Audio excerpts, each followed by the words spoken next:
Pues aquí en Redman Noticias les hemos mostrado el hecho, las implicaciones, el contexto, lo que piensan desde un lado, lo que piensan desde el otro.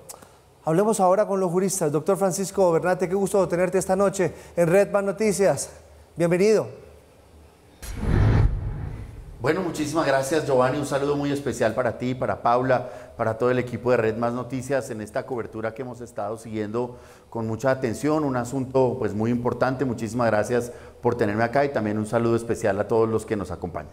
Doctor Bernate, usted que sabe muchísimo de estos temas penales, ¿es cierto lo que dice el doctor Del Río? ¿Se excedió la fiscalía? ¿Esto se hubiese podido evitar de pronto con una citación o era lo que se tenía que hacer?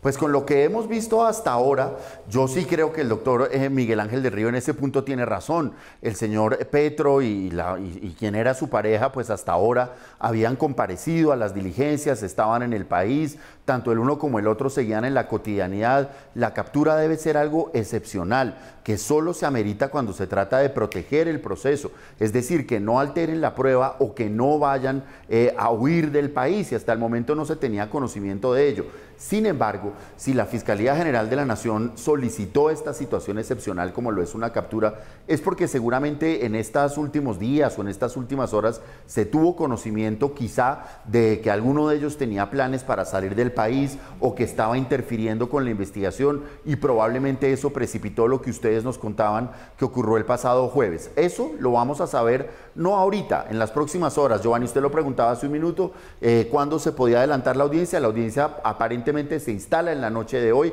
Juez primero de control de garantías de Bogotá, una jueza excelente que es plena prenda de garantía para todos, se instalará en cuestión de una hora o hora y media. Probablemente hoy solo veamos la legalización de la captura, que la verdad es un trámite muy sencillo, es solamente verificar que hubiera una orden, que estuviera vigente, que estuvieran respetados los derechos humanos, y seguramente mañana veremos la imposición de la imputación de cargos. Ellos no van a aceptar, asumo que no van a aceptar los cargos, y cuando se solicite la medida de aseguramiento es que el fiscal Mario Burgos, uno de los mejores fiscales de nuestro país, va a explicarle al juez por qué acudió a una situación excepcional que es una captura y por qué estas personas no pueden defenderse en libertad, sino tendrán que hacerlo ya sea desde un centro penitenciario o eventualmente desde el lugar de su residencia. Bien, doctor Bernate, creo que nos hace usted un resumen perfecto y muy entendible de lo que viene ahora en el proceso, porque también lo que está por jugarse aquí después de la imputación de cargos es si hay medida de aseguramiento intramural o si van a seguir afrontando el proceso en libertad. Pasado esto, sabemos que los van a imputar por lavado de activos, por enriquecimiento ilícito, esto específicamente a Nicolás Petro, a Dey Vázquez por lavado de activos y también por este tema del manejo de la información que habría sido ilegal. ¿Se enfrentarían a penas de cuántos años por estos delitos? Bueno, Paula, muchas gracias, y la situación es delicada. ¿Por qué? Porque el lavado de activos aquí es el delito más grave. Y ustedes mismos los decían, los chats dan cuenta que ambos tenían conocimiento de que esos dineros tenían un origen, ustedes mismos lo han dicho, pues por explicar o por determinar, y que habrían sido utilizados, entre otras, para la presunta compra de una vivienda. El lavado de activos en Colombia es un delito extremadamente grave.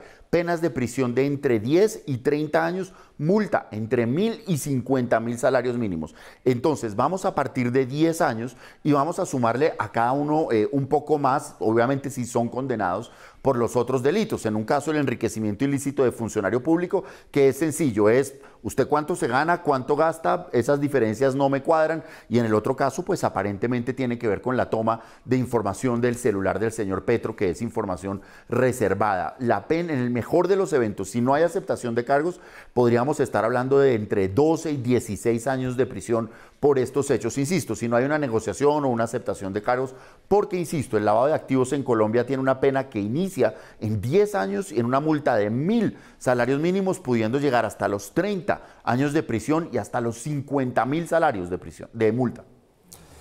Doctor Fernando, cuando uno revisa el chat del presidente, que uno a veces lee entre líneas, es parte de esta profesión, a mí me llama la atención cuando el presidente le dice a su hijo que reflexione sobre sus errores, y cuando le dice que le desea suerte y fuerza. Yo sé que esto no es una prueba, esta es lo que un papá le está diciendo a un hijo, pero no dejan cosas como para pensar de que de pronto aquí hay algo muy fuerte. Bueno, Giovanni, por supuesto que una cosa es el cargo, la dignidad del presidente Gustavo Petro, que lo obliga a ser respetuoso de las instituciones, de alguna forma a mostrarse distante frente a lo que tenga que hacer la justicia, pero como padre no dudo que la está pasando muy mal. Ahora, el señor Nicolás Petro Burgos pues no ha sido condenado, de pronto es un poco precipitado ya hablar de reflexionar sobre sus errores. A él y a todo colombiano le asiste la presunción de inocencia, es la fiscalía la que tendrá que demostrar si él es inocente o culpable, y el Estado colombiano lo que debe hacer es rodearlos a ambos de todas las garantías, como a cualquier ciudadano del común, y creo que en eso pues eso es importante decirlo. El señor ni la señora han sido condenados y deben ser tratados y considerados como inocentes hasta tanto un juez no decida lo contrario. Doctor Bernate, permítame, me devuelvo un poquito porque me quedó una duda. ¿Los chats de Dey Vázquez, que conoce el país entero, sirven o no como prueba en este caso? Y lo otro, Dey Vázquez podría lograr un principio de oportunidad y quedar por fuera de todo este proceso, quedar libre. Bueno, Paula, son dos temas. El primero, los chats que ella expuso, perfectamente legal. ¿Por qué? Porque ella tomó parte de esas conversaciones. Ella es parte de esa conversación. Quien es parte de una conversación puede transmitirla, tomar pantallazos, compartirla. Ay, no hay ningún problema. Pero si eventualmente tomó información que no le correspondía a ella, como el hecho de haber extraído, por ejemplo, imágenes, documentos o cualquier cosa sin la autorización de su esposo, el haberlos utilizado es lo que constituye ese delito de violación de datos personales, o eventualmente el haber dado a conocer extractos bancarios, por ejemplo, de él sin su autorización. Ahí es donde puede estar el asunto, en haber revelado información privada del señor Nicolás Petro Burgos. Ahora, miremos las posibilidades de llegar a un acuerdo con la justicia. Creo que es la apuesta que va a hacer la defensa de la señora Vázquez, pero aquí hay un problema, Paula, que los abogados estudian muchísimo, pero que en lo que ha trascendido no se ve muy fácil de explicar. Y es que cuando se trata de un lavado de activos, se trata de dineros que tienen un origen ilícito a los que se les da una apariencia de legalidad. ¿Con qué, por ejemplo, aquí con qué tiene que ver? Con la compra de un apartamento.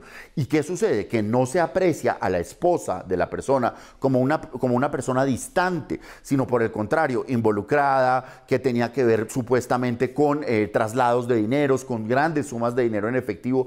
¿Y qué pasa? Si hay un incremento patrimonial para ella, recordemos que ella forma parte de una sociedad conyugal con él, para negociar con la justicia debe devolver el 50% de ese aumento patrimonial que tuvo y garantizar el otro 50%. De manera que perfectamente ella es susceptible de un principio de oportunidad declarando contra el señor Petro o contra terceras personas.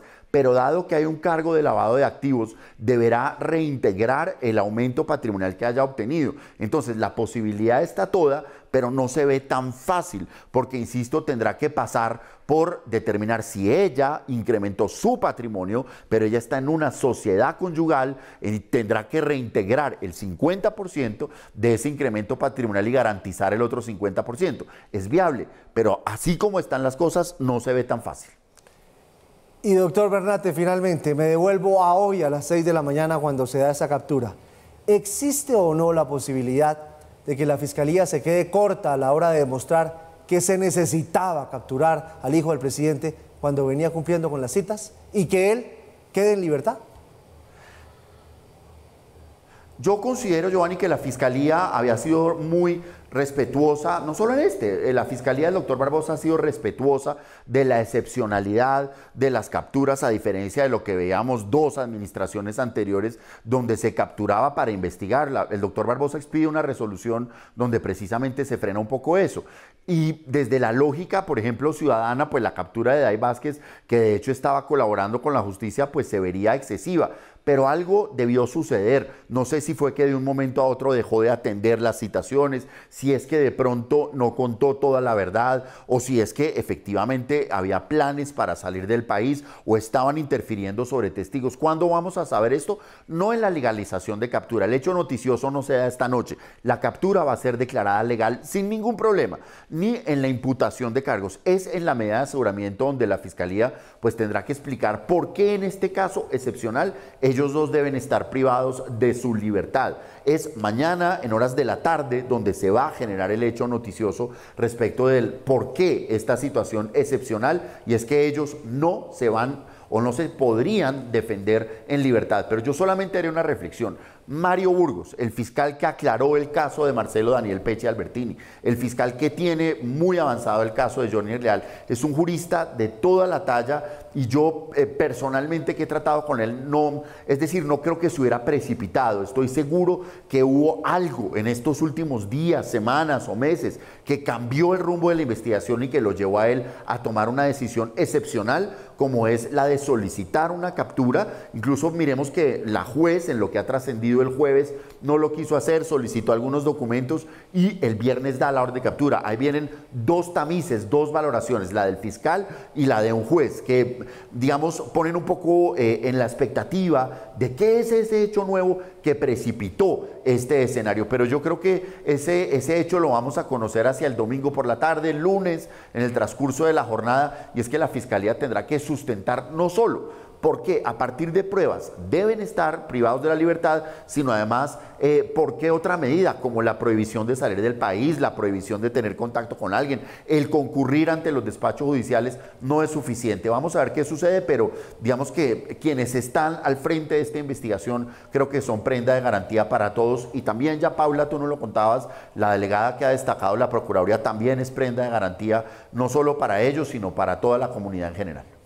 Pues conocer las noticias es bueno, entenderlas es mejor. Por eso el doctor Francisco Bernate está con nosotros esta noche. Francisco, qué gusto tenerte hoy con nosotros. Te deseo una feliz noche y gracias. No, al contrario, el honor es mío, felicitaciones y estar a la expectativa. Hoy en la noche vamos a tener legalización de captura, no va a suceder nada, no hay un hecho noticioso. El hecho noticioso está en la imputación de cargos, en si aceptan o no los cargos y en los argumentos para solicitar la privación de la libertad de ellos dos. Esos son los tres hechos noticiosos. Tendremos un resultado de aquí al miércoles, porque los jueces igual se toman un tiempo para decidir con toda la solvencia y ya en cuestión de horas veremos afortunadamente a través de los medios virtuales y de ustedes qué pasa en esta primera audiencia que toda punta está próxima a instalarse. Un saludo muy grande, felicitaciones, gracias por esta cobertura y por tenernos informados a los colombianos siempre.